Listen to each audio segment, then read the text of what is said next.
नमस्कार, मी दीपक राऊत तुमचे स्वागत करतो आजच्या शेअर मार्केट अपडेटमध्ये. आज मार्केटमध्ये बजेट दिवस होता. नवीन गव्हर्नमेंट आल्यानंतर नवीन बजेट आज अनाऊन्स गव्हर्नमेंटनं केलं.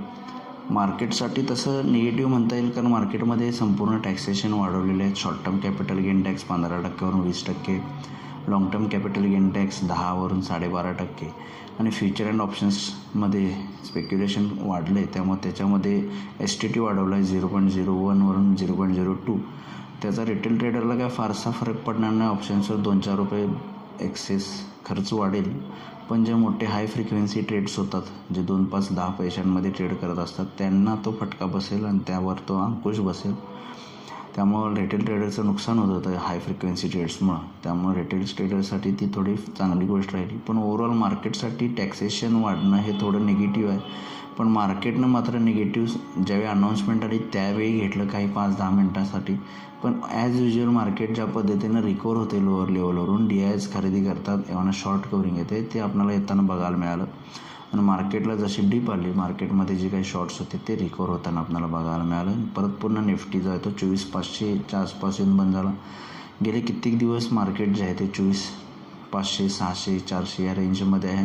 आजही बजेटमध्ये अपेक्षित होता इधर अप अँड डाऊन स्विंग होईल, पण तसं नव्हतं, ते त्याच रेंजमध्ये थांबलेलं आहे. बाकी बजेट थोडं कन्झ्युमर ओरिएंटेड राहिलं. रूरल एरिया वेलफेअर स्कीम्स याच्यामध्ये अनाऊन्समेंटवर जोर राहिला. नवीन इलेक्शननंतर नवीन गव्हर्नमेंटचा ओव्हरऑल लोककल्याणकारी योजनांचं बजेट राहिलं. इकॉनॉमीसाठी फारसं काही नाही आहे. Fiscal deficit as usual stand आहे, ते मार्केटसाठी चांगलं आहे. बाकी कॉर्पोरेट वर्ल्डसाठी पण फारसं काही बिझनेस येण्यासाठी किंवा कंपनीजसाठी काही चांगलं नाही, म्हणजे फारसं काही चेंजेस नाहीत, ॲज इट इज आहे. फक्त मार्केटमध्ये टॅक्सेशन वाढले, त्यामुळे थोडंसं कॉशियस राहणं गरजेचं आहे. बघणं गरजेचं आहे की बाय टायमिंग प्रॉफिट बुकिंग येऊ शकते, कारण आज बजेट डे आहे, थोडं हाय व्होलॅटिलिटी राहू शकते. खाली आल्यामुळे शॉर्ट ट्रॅप झालेले सगळे बाहेर पडू शकत असतात. त्यामुळे ओव्हरऑल मार्केटमध्ये टॅक्सेशन वाढणं मार्केटसाठी थोडं निगेटिव्ह आहे, पण रिॲक्शन तरी अजून मार्केटनं निगेटिव्ह दिलेली नाही आहे. आज FISने 2,900 करोडचं विकलं आहे, 2,975. DIsने बाय केलं 1,420 करोडचं, DIsने मात्र बाय केलेलं आहे. उद्यासाठी ट्रेड करायचं झालं तर उद्या बँक निफ्टीची एक्सपायरी आहे विकली. बँक निफ्टीमध्ये सेम लेवल आहेत. 52,000 रेजिस्टन्स आहे, 52,000च्या खाली बंद दिला आहे. 52,000 रेजिस्टन्स आहे. 52,000च्या खाली 51,500 आज स्ट्रॉंग सपोर्ट आहे, जो आजचा लो आहे तिथंच आहे 51,500च्या आसपास. त्यामुळे 51,500 स्ट्रॉंग सपोर्ट. रेजिस्टन्स लेवलला 52,000. 52,000च्या वरती गेलं तर थोडी फर्दर अपमूव येऊ शकते. बँक निफ्टीमध्ये 24,400 एक सपोर्ट आहे. 24,400च्या खाली आलं तर 24,300पर्यंत येऊ शकतं. हायर लेवलला 24,550 आणि 600 एक स्ट्रॉंग रेजिस्टन्स झोन आहे. 24,50-500 आणि 600 एक स्ट्रॉंग रेजिस्टन्स झोन हायर लेवलला आहे. लोअर लेवलला 24,400 फर्स्ट सपोर्ट आहे, त्याच्या खाली आलं 24,300पर्यंत निफ्टी येऊ शकते. या टेक्निकल रेंजनुसार तुम्ही उद्या निफ्टी ट्रेड करू शकता.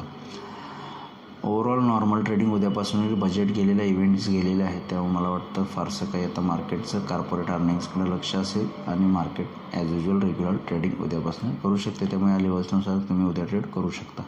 आज NSEमध्ये 933 शेअर्स वाढले, त्या बाजूला 1,410 शेअर्स पडलेत. निफ्टीमध्ये 23 शेअर्स वाढले, त्या बाजूला 27 शेअर्स पडलेत. पडणाऱ्या शेअर्सची संख्या जास्त आहे NSEमध्ये, निफ्टीमध्ये. किंवा सेक्टर इंडिसायजेसमध्ये FMCG, IT आणि फार्मा सेक्टरमध्ये वाढ झाली.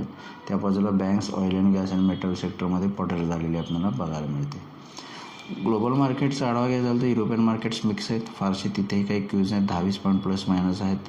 डाव फ्युचर्ससुद्धा 15 पॉईंट मायनस आहे. त्यामुळे ग्लोबल मार्केट्सकडून काही संकेत नाही आहेत, फ्लॅट संकेत आहेत. ओव्हरऑल मार्केट जे आहे ते आपल्या लोकल क्यूजवर उद्या कशा पद्धतीने बिहेव होते ते आपण बघूया. माझा व्हिडिओ ऐकला त्याबद्दल धन्यवाद. माझा व्हिडिओ जास्त लाईक करा, शेअर करा, माझ्या चॅनल सबस्क्राईब करून डेली अपडेटसाठी बेल आयकॉनला क्लिक करा. धन्यवाद.